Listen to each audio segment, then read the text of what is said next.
Fala, turma. Essa então é a continuação da nossa aula de retorno, que além de fazer aquela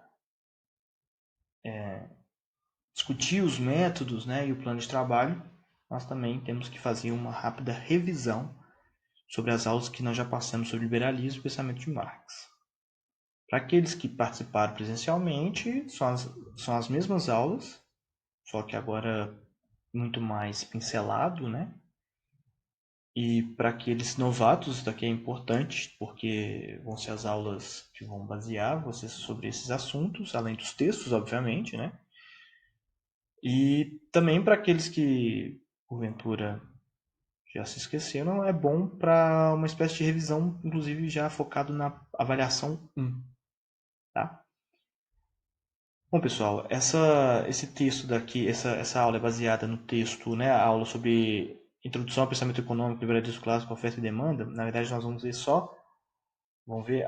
hoje nós vamos ver apenas as ideias de Adam Smith, que concerne os 3 primeiros capítulos das Riquezas das Nações.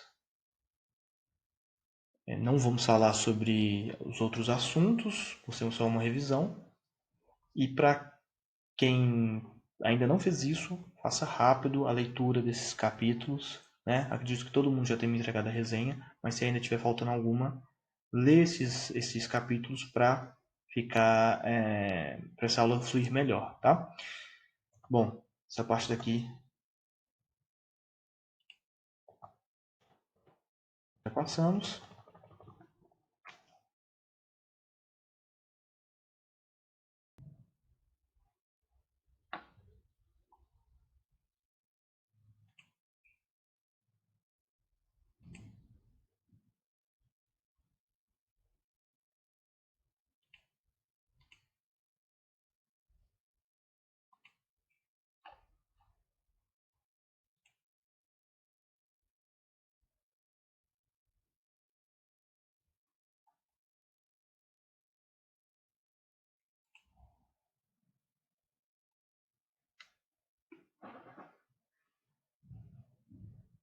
Turma, tudo bem? Essa aqui é a continuação da aula de retorno. Nós começamos falando sobre o método e plano de trabalho. E agora nós vamos fazer a revisão das aulas que nós falamos sobre liberalismo e pensamento de Marx. Uma revisão é rápida, não vai abranger todo o conteúdo que nós vimos nas aulas, mas vai ser também uma espécie de revisão para a prova, para a avaliação 1. Né? Para quem já viu essas aulas, serve como isso, mas para os novatos, principalmente, serve como uma aula de embasamento. Para quem ainda não leu os textos, né, do Riqueza das Nações, do Adam Smith, ou o livro do Giddens, né, os capítulos de Giddens que falam sobre o pensamento de Marx, é o momento agora para ler, porque isso vai ajudar bastante a fazer a prova, tá? Além também das resenhas, acredito que todo mundo já tenha entregado, mas quem tiver faltando, também é um momento para fazer as resenhas, tá joia? Nessa aula nós não vamos ver toda a matéria, como eu disse, então nós vamos já, na verdade, pular para falar sobre, bom, o que é, né, a economia política clássica, o liberalismo. São vários nomes, Adam Smith, David Ricardo, Thomas Malthus, o John Mill, o John Locke, né? Mas nós vamos falar sobre Adam Smith, precisamente o livro dele, A Riqueza das Nações, os 3 primeiros capítulos. O Adam Smith viveu aí no século XVIII. Ele era um filósofo e também ficou muito conhecido com o livro dele sobre economia, que é A Riqueza das Nações, que vocês leram. Ela foi publicada em 1776, demorou muito tempo para ser publicada, né? Foi fruto de longas pesquisas. Se eu não me engano, isso mesmo, 10 anos para ser escrito. O que é mais importante aqui para nós falarmos hoje é a questão dos capítulos dele sobre a divisão do trabalho. Vou colocar aqui.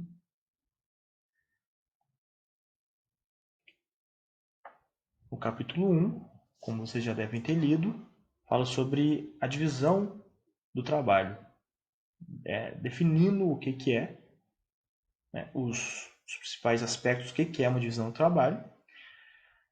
É uma divisão de linha de produção em tarefas bem definidas e separadas. Ele está dizendo sobre o desenvolvimento do trabalho humano, está dizendo como que a divisão é importante para um processo produtivo. Ele vai dar o tempo todo exemplos da produção de alfinetes, né, que foi a principal observação empírica dele para escrever esse livro. Mas basicamente dizer o seguinte, que quanto maior a produção, quanto maior o tamanho de uma produção, mais necessário, né, vai ser a divisão do trabalho. E que a divisão do trabalho significa o desenvolvimento daquela produção, que facilita na diminuição dos custos também daquela produção. Esse tipo de ideia que ele lança é focado mais na indústria, não está falando sobre a agricultura. A agricultura ele explica, né, como vocês lembram, que tem um outro tipo de ritmo, o aspecto próprio da natureza da agricultura não permite a divisão do trabalho tão grande quanto na indústria, né? Mas que essa divisão do trabalho ela também sai de dentro da indústria, né, no sentido de expandir, de se estender para, vamos dizer, para a economia local, né? Não significa que a divisão do trabalho esteja só dentro de uma indústria, mas os fornecedores daquela indústria, o transporte relacionado àquela indústria vai transformar a divisão do trabalho do local como um todo. E para ele, a divisão do trabalho, além de tudo, deixa eu me tirar daqui, é a partir da divisão do trabalho, das vantagens da divisão do trabalho, em que todas, para ele, né, todas as camadas da sociedade conseguem ter essa abundância de bens. Vamos contextualizar algo muito importante de Adam Smith, que ele escreve isso, né? Ele escreve a riqueza das nações no momento em que a Inglaterra, ele é britânico, não, desculpa, ele é escocês, né? Ele escreve isso no momento que está se observando a Revolução Industrial na Inglaterra, na Grã-Bretanha. É quando ele teve essa oportunidade de observar de perto o que é o desenvolvimento da produção industrial, né? No local pioneiro dessa produção, que foi a Inglaterra. Então é assim que ele entende o desenvolvimento humano relacionado à produção. No capítulo 2 ele fala do princípio da divisão do trabalho, que basicamente ele vai falar sobre a necessidade de se dividir o trabalho para economizar tempo, né? O tempo de transição de um trabalho para o outro. A especialidade faz com que a produtividade aumente, então ele vai falar sobre as comparações de 10 pessoas que fazem todos os mesmos trabalhos e 10 pessoas que dividem entre si o trabalho daquela mesma peça, dizendo que a divisão do trabalho aumenta a produtividade. Então, ele basicamente está fazendo uma defesa, né? Primeiro, naturalizando a divisão do trabalho enquanto um aspecto próprio do ser humano, e também defendendo ela como um aspecto benéfico para a produção, né? A produção dos bens da sociedade. E que nisso se estabelece também algo muito importante para ele, que são as trocas, né? Então ele vai dizer sobre a especialidade de uma aldeia que produz arco e flecha, né? E que essa aldeia, em vez de fazer o arco e flecha e ir caçar a sua comida, se fizer o arco e flecha e trocar com um produtor de carne, os dois saem ganhando. É algo mais ou menos assim que ele diz, né? É bem mais complexo do que isso, mas para nós, aqui na revisão, só para vocês lembrarem do assunto, é mais ou menos o que ele fala, da importância das trocas. Falando, né, do tipo de caçadores. E por fim, gente, na questão do liberalismo, da divisão do trabalho, nós temos a questão geográfica inserida nessa divisão. ele vai falar sobre a importância da extensão dos mercados para maior divisão do trabalho. Ele diz que um mercado reduzido não permite a divisão de trabalhos, divisão do trabalho. Uma cidade pequena, por exemplo, que não tem uma dinamicidade tão grande da economia, um sujeito não pode se especializar em determinada tarefa, porque nem sempre vai ter essa demanda para ele. Ele chega a dar o exemplo se não me engano, é isso que ele fala, né? Dos portos. Né? Um cara que é especializado no transporte do porto para o local de armazenamento. Essa especialidade, essa profissão só existe em locais em que há grande demanda por carregadores de cargas, né? Ou seja, um local em que haja um porto e que esse porto tem uma demanda basicamente aí diária. Né? Uma cidade pequena em que há períodos de maior demanda e outros períodos não, isso não vai favorecer a divisão do trabalho. E aí ele dá o exemplo, deixa eu ver se está aqui, acho que eu estou na frente, isso mesmo. Ele dá o exemplo prático do transporte de cargas entre Londres e Edimburgo, num porto de Edimburgo, agora me esqueci o nome, deve estar aqui em algum lugar, mas que ele fala que a importância de se ter um acesso marítimo, né, de comércio, dizendo as vantagens de fazer esse tipo de comercialização, que ela é muito mais econômica e esse tipo de trabalho exige maior divisão do trabalho. Enfim, dizendo que quanto maior o seu mercado, maior a divisão do trabalho naquele local. E isso é muito importante para o desenvolvimento comercial, desenvolvimento industrial, desenvolvimento da produção, né, da produção de bens da sociedade como um todo. Essa é basicamente a ideia colocada nesses 3 primeiros capítulos da Riqueza das Nações, tá bom? Agora nós vamos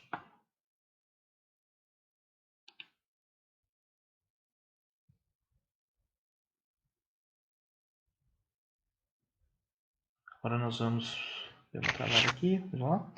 Agora nós vamos fazer a revisão da aula sobre o pensamento de Marx, tá bom, pessoal?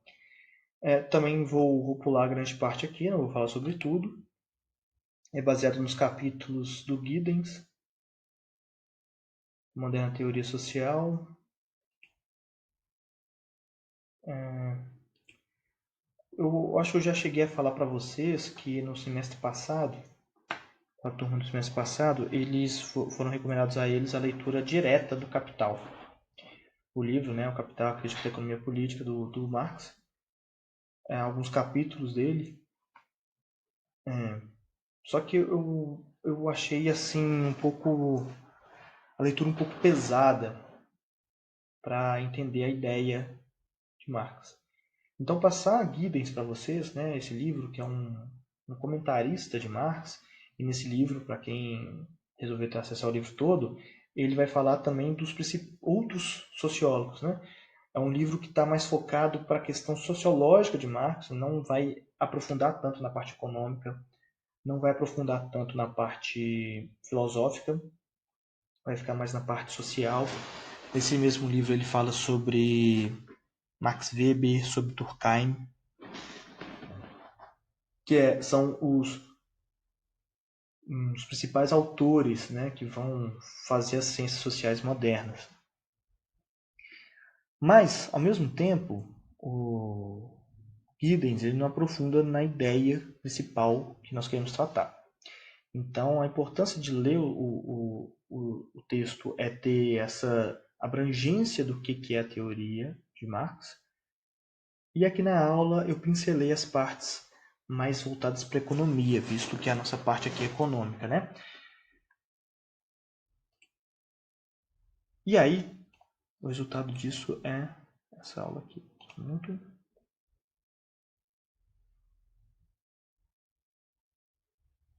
É, isso aí. Deixa eu me colocar aqui sem atrapalhar. Beleza. Bom, gente, a parte que nós vamos pincelar aqui sobre a teoria de Marx é o que ele identifica como, vamos dizer, com a descoberta do capital, né? A descoberta do que é o capital. Essa, não é à toa que o nome do livro é esse, né? É uma teoria sobre o capital. E Marx começa o livro analisando a circulação de mercadorias para achar o que é o capital. Ele vai nas mercadorias para entender isso. Ele não vai na luta de classes, ele não vai na questão ideológica, ele não vai na questão da alienação do trabalho, ele não vai na ideia do manifesto comunista, ele vai na produção e circulação de mercadorias para entender o que é o capital. Bom, antes disso, tem que se entender essa diferença. Tem uma forma imediata de circulação de mercadorias. Para ele também é conhecido como atribuir valor de uso para a mercadoria. E como que isso funciona? A partir do movimento em que eu tenho uma mercadoria, um sujeito qualquer lá tem uma mercadoria, esse sujeito troca essa mercadoria por dinheiro.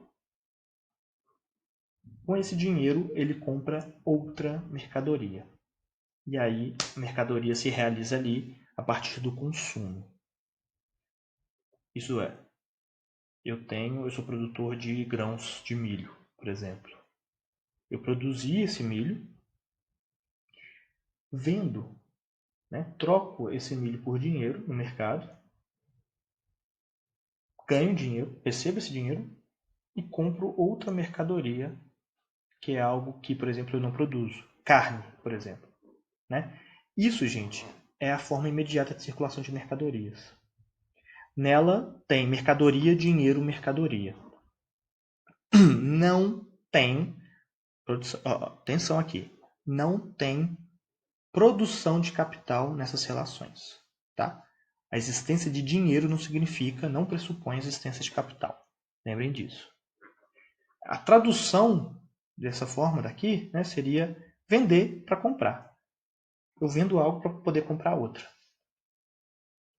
Isso depende, primeiro, que eu tenho uma mercadoria, que eu vou transformar em dinheiro para obter outra mercadoria.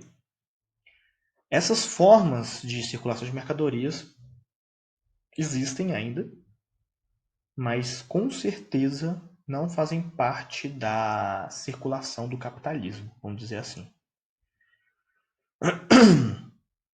E aí a diferença entre dinheiro, né? O que é dinheiro? É um meio circulante, união de troca, padrão monetário, é uma facilidade das trocas, tá? Ele por si só não significa capital. E o capital, ele sim, é o bem real, é o patrimônio, a riqueza, é algo que você pode acumular e gerar a partir dele mais capital. Nós vamos ver daqui a pouco. Tá?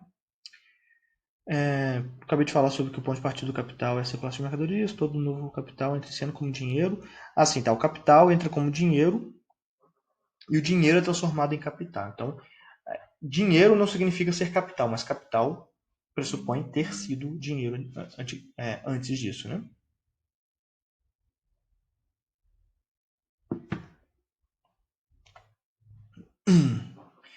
Bom, essa parte daqui que é a principal, que é onde se identifica a produção de capital, que é a transformação de dinheiro em capital.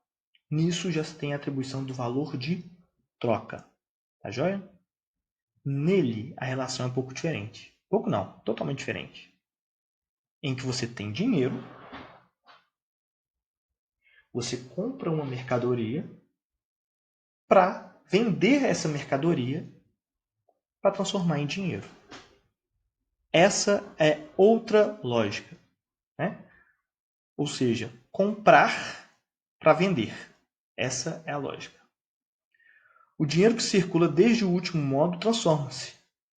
Torna-se capital. E segundo sua determinação já é capital. Dizendo que esse dinheiro daqui já é capital, mas ele se transforma aqui em capital. né? Só que tem um problema. Seria absurdo uma pessoa ter R$ 100, compra uma mercadoria e vende essa mercadoria por R$ 100. Isso pode acontecer, pode até depender da questão da valorização do produto, desvalorização, inflação, etc. Pode até acontecer. Mas é absurdo pensar que é assim que se forma o capital. Isso aí é praticamente como que eu posso dizer? É uma raridade, né? O que acontece mesmo é o quê? Isso não acontece no mundo real, né? O que acontece? É o mais valor. Isso que acontece na produção de capital. Isso é o quê? Eu tenho dinheiro, compro mercadoria e vendo essa mercadoria por um dinheiro maior do que aquele que eu comprei a mercadoria. Que pode ser representado por delta D. Delta é uma letra, né? Que significa amplitude, variação. Ou também pode ser traduzida em D apóstrofo, que é o que? É o capital gerado pelo mais valor em cima daquela mercadoria. Houve uma desconfiguração aqui no slide, mas que é bom. O que é importante aqui nós falarmos? Primeiro, que o capital ele só é gerado a partir do movimento. Tá? O capital ele tem que se movimentar para ser gerado. Tem que haver a venda constante dessas mercadorias, produção e venda constante dessas mercadorias para o capital poder ser acumulado. E outro detalhe interessante também que ele fala é que, diferente das mercadorias, como por exemplo o milho, eu sou um acumulador de milho, eu compro milho pra caramba, de todos os lugares, vou estocando. Existe um limite de estocagem, de produção de milho no mundo, de propósito de você ter tanto milho guardado. Isso tudo tem um limite, né? Mas capital não. Capital pode ser virtual, né? Ele não tem esse limite físico de acumulação. A acumulação dele pode ser basicamente infinita. Depende da geração de valor no mundo. Bom, gente, essa parte aqui tá ok? É essa daí que é a geração de mercadoria, tá bom? Só que tem um detalhe. De onde pode tirar também a mercadoria para geração desse mais valor? E aí ele vai falar que a mercadoria é a principal que gera mais valor é o seu trabalho, né? A mercadoria, o trabalho enquanto uma mercadoria que é colocada à venda para a compra para produzir mais valor, né? E aí essa parte daqui eu acho muito importante de dizer. Deixa eu mais uma vez me tirar de cena aqui para não atrapalhar. Tá, beleza. Bom, o capitalista, o acumulador de capital, pode extrair valor do consumo de uma mercadoria. Precisa de uma mercadoria cujo próprio valor de uso possuísse a característica peculiar de ser a fonte de valor. Isso aqui que ele está falando é do trabalho. O trabalho ele pode ser produzido a partir do próprio possuidor do trabalho. Ele não precisa ser produzido a partir de alguma coisa que eu transformo na natureza. Ele vem de mim mesmo. E o possuidor de dinheiro encontra no mercado essa tal mercadoria. A capacidade de trabalho, a força de trabalho. E o que é força de trabalho? Complexo de capacidades físicas e mentais que existem na corporeidade, no corpo do ser humano, na personalidade viva de um homem e que ele põe em movimento sempre que produz valores de uso de qualquer tipo. Eu estou falando assim, um ser humano que modifica a natureza com a capacidade mental, né? Isso é o que o ser humano pode produzir. E esse tipo de coisa que o ser humano faz pode ser comprado, pode se tornar uma mercadoria. Só que tem um detalhe. Para você obter essa mercadoria dessa pessoa, ela tem que estar disponível no mercado.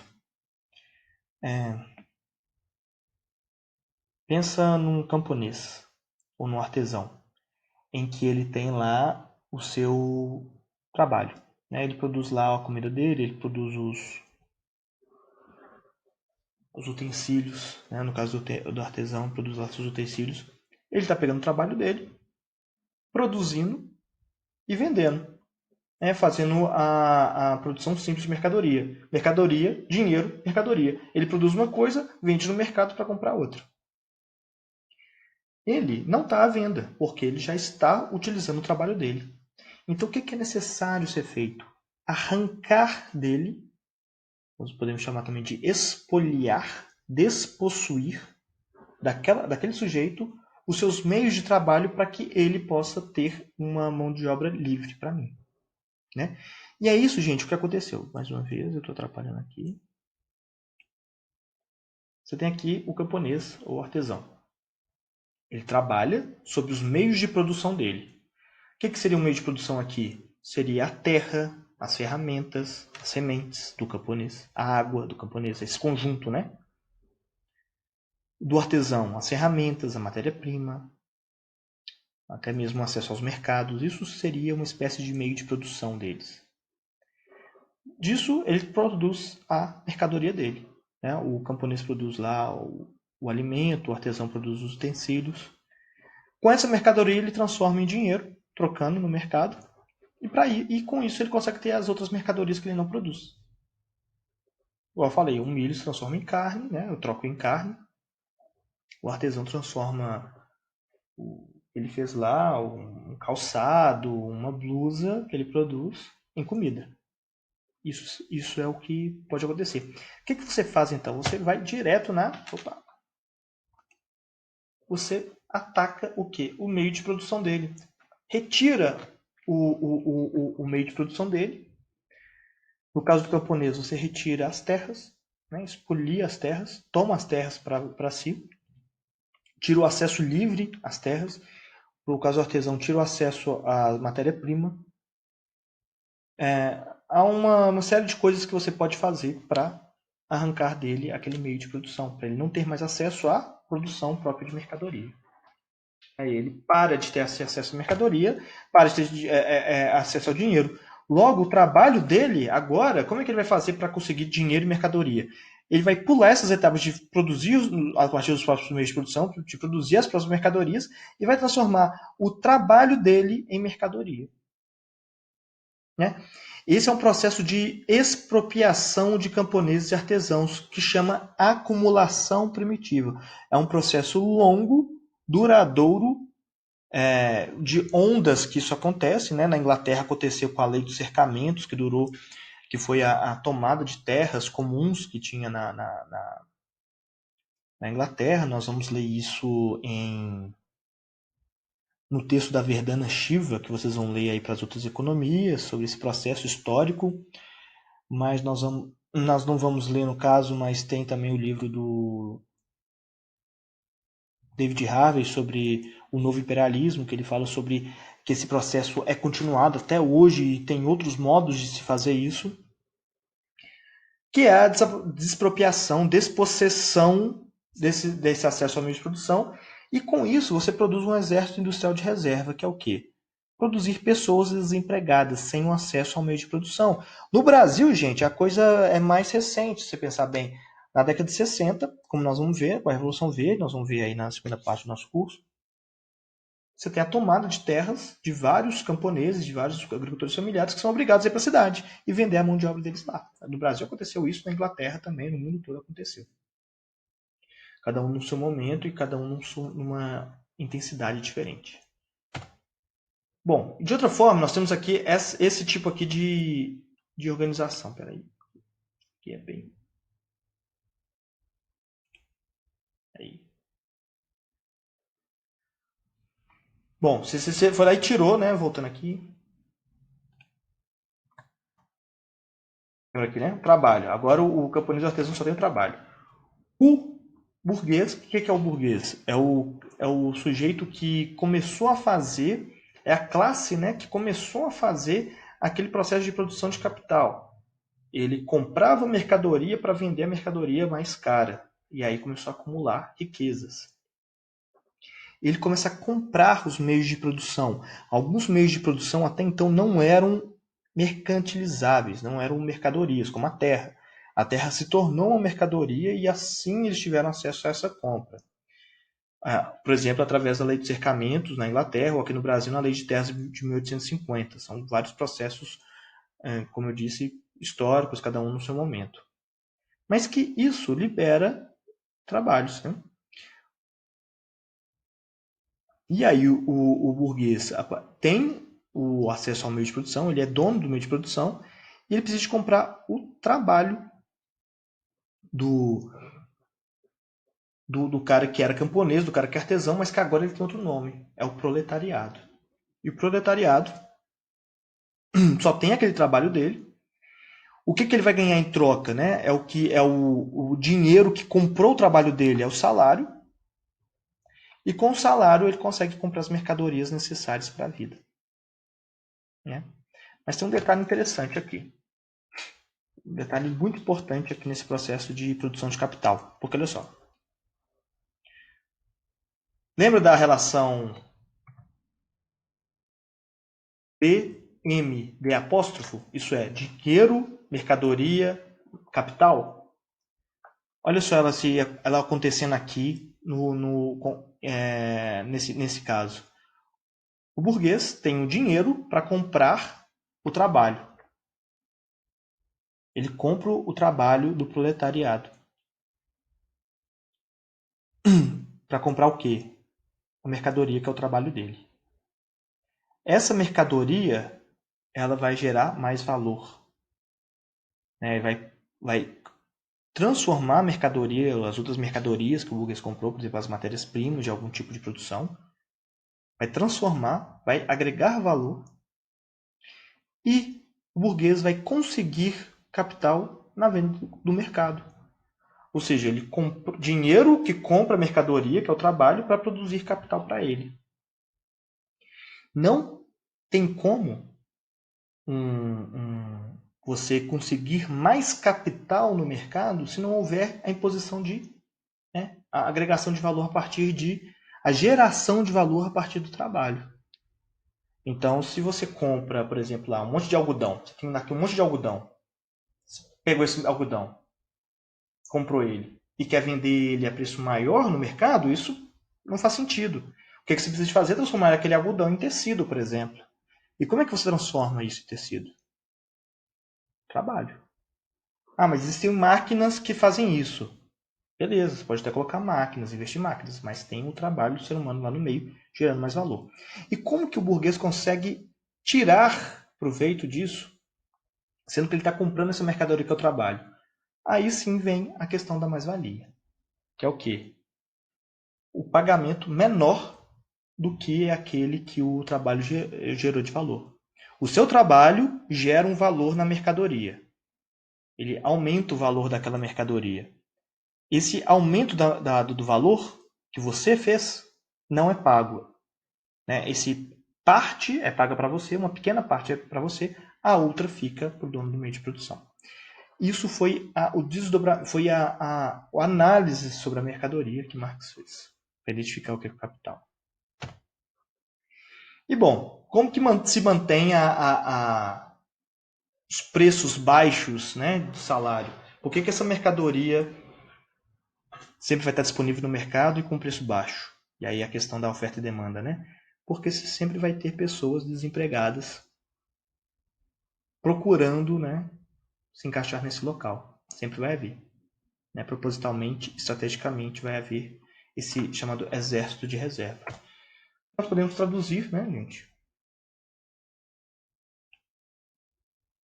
de outras maneiras, né, com essa fila de desempregados aqui no São Paulo, né, ou até mesmo essas novas formas de exploração, que é o caso